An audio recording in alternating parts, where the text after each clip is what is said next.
بسم اللہ الرحمن الرحیم۔ معزز سامعین و ناظرین، کچھ دنوں سے پاکستان کی جو سیاسی صورتحال ہے وہ انتہائی گمبھیر بھی ہے اور قابل افسوس بھی ہے، اور یہ کوئی ایسا حادثہ، کوئی ایسا واقعہ نہیں ہے کہ یہ اچانک آ گئی ہو اور سیکورٹی اداروں کو اس کے روک تھام کے لیے وقت نہ ملا ہو، کسی نے ان کو بتایا نہ ہو۔ سب سے پہلے پاکستان کے معتبر ترین آدمی اور پاکستان کے ان لوگوں میں شمار ہونے والے جو کہ اول قافلہ کہلاتے ہیں، حکیم محمد سعید مرحوم نے پاکستان کی اس حالت کی نشاندہی کی تھی، کچھ اشارتاً اور کچھ کنایتاً۔ اس کے بعد ڈاکٹر اسرار احمد، جو کہ مشہور محقق بھی تھے اور حقائق کی دنیا میں بہت بڑا نام تھا، اس نے یہودیوں کی اور ان کی سازش کے بارے میں اور پاکستان کے خلاف ان کی تیاریوں کے بارے میں مکمل تفصیل کے ساتھ بیان کیا تھا۔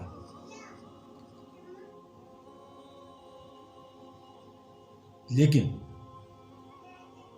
حکیم محمد سعید کو شہید کر دیا گیا۔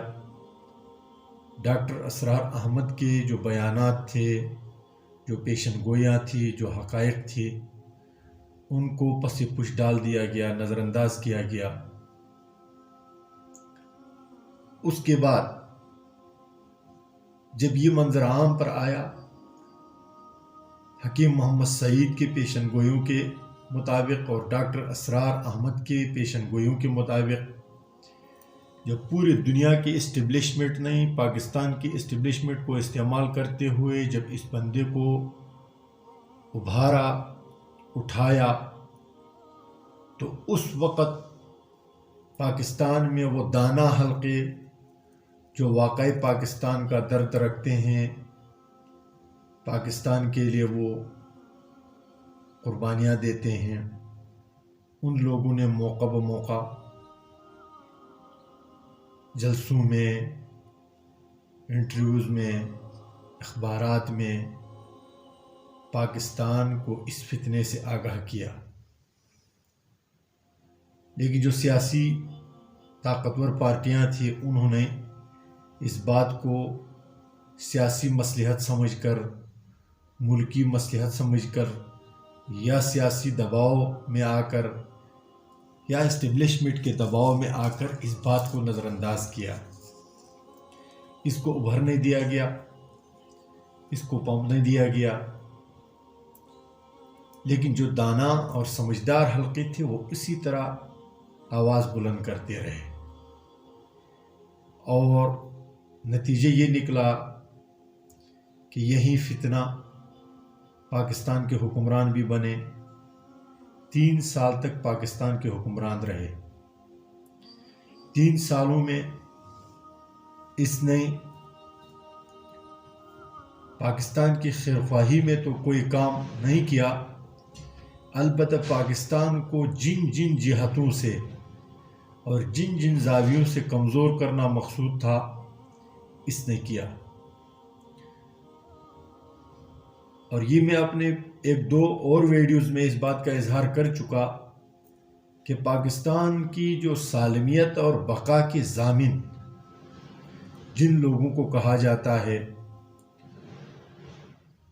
اور جو اس ملک کے سپریمیسی کے ضامن ہیں، وہ پاکستانی فوج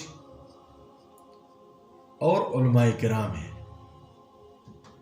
یہ پاکستان کی طاقت بھی ہے اور سالمیت کے ضامن بھی ہے۔ اس بندے نے پچھلے 8-9 سال سے مسلسل جو سب سے بڑا ہدف اور سب سے بڑا ٹارگٹ بنایا اور تنقید کا نشانہ بنایا، وہ پاکستان کے علماء کرام تھے۔ بے شک سیاسی طور پر جمعیت علماء اسلام ان کے مد مقابل تھی، لیکن ان کا جو ہدف اور ٹارگٹ اور رد و تنقید اور نفرت پھیلانا یہ عام علماء سے تھی۔ سیاسی اختلاف ہر پارٹیوں کا آپس میں ہوتا ہے۔ پیپل پارٹی کے ساتھ جمعیت علماء اسلام کا اختلاف رہا ہے، آئندہ بھی ہوگا۔ مسلم لیگ نون کے ساتھ اختلاف رہا ہے، آئندہ بھی ہوگا۔ جماعت اسلامی کے ساتھ اختلاف رہا ہے، آئندہ بھی ہوگا۔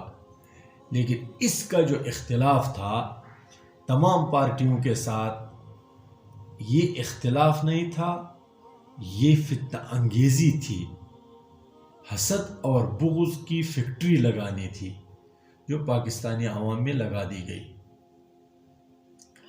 پچھلے 1 سال سے یہ مسلسل پاکستان کی دوسری سب سے بڑی طاقت اور بقا کے ضامن ادارہ فوج کے خلاف، اس کا ایک ادنا کارکن سے لے کر ان کا جو چیئرمین ہے اس تک سب فوج کے خلاف بکتے رہتے ہیں،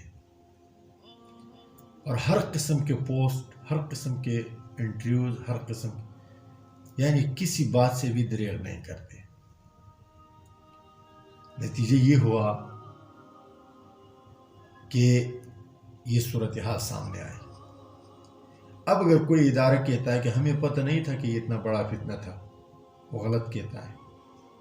اب اگر کوئی لیڈر کہتا ہے کہ ہمیں اس کی فتنے کے بارے میں علم نہیں تھا، تو وہ غلط کہتا ہے۔ پچھلے 15 سالوں سے 20 سالوں سے اس کی مکمل افزائش ہو رہی ہے، اس جرثومے کو بڑھایا جا رہا ہے، ایک نئی کھیپ اور نسل کو تیار کی جا رہی ہے۔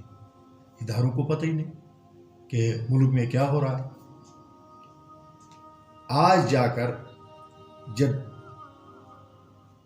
انہوں نے اٹیک کیا، حملے کیے، تو ان جگہوں پر کیا جن جگہوں کو پاکستان کی عظمت کی نشانی،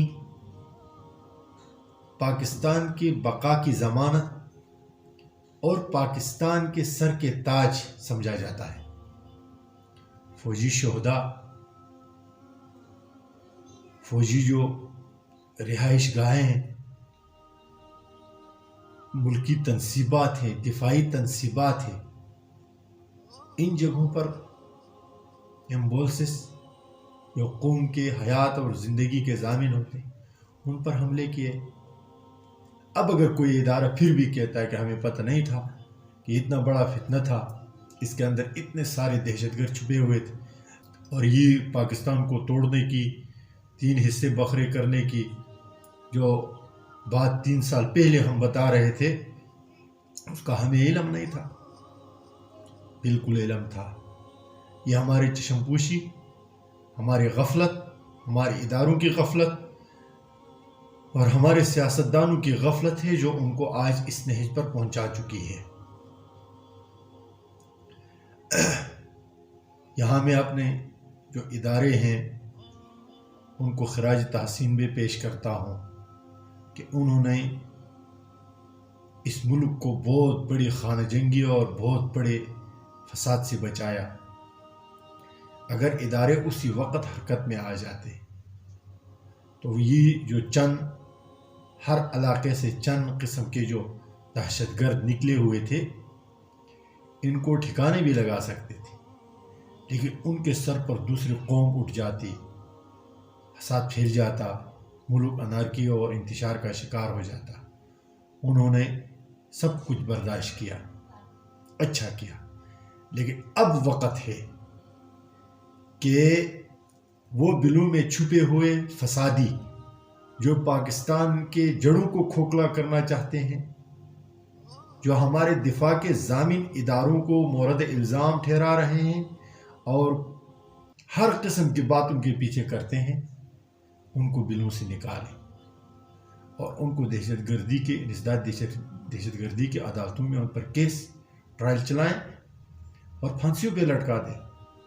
کوئی بھی جماعت اگر ملک کی اور ملک کی سالمیت پر حملہ کرے، اس کی بقا کو داؤ پر لگا دے، اس کے املاک کو تہس نہس کر دے اور اس کو جنگ کا میدان بنائے، تو کوئی بھی جماعت معافی کے لائق نہیں ہے، چاہے وہ پی ٹی آئی ہے، چاہے وہ جمعیت علماء اسلام ہے، چاہے وہ پیپل پارٹی ہے، چاہے وہ مسلم لیگ نون ہے، چاہے وہ MQM ہے یا کوئی اور پارٹی ہو۔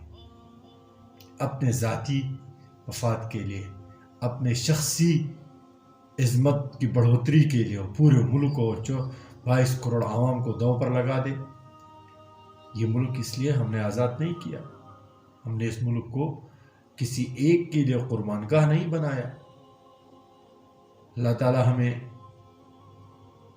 اس ملک و ملت کے بقا کے لیے ہر قسم کی قربانی دینے کی توفیق عنایت فرمائے اور اللہ تعالی ہمیں صحیح مسلمان بنائے۔ السلام علیکم ورحمۃ اللہ وبرکاتہ۔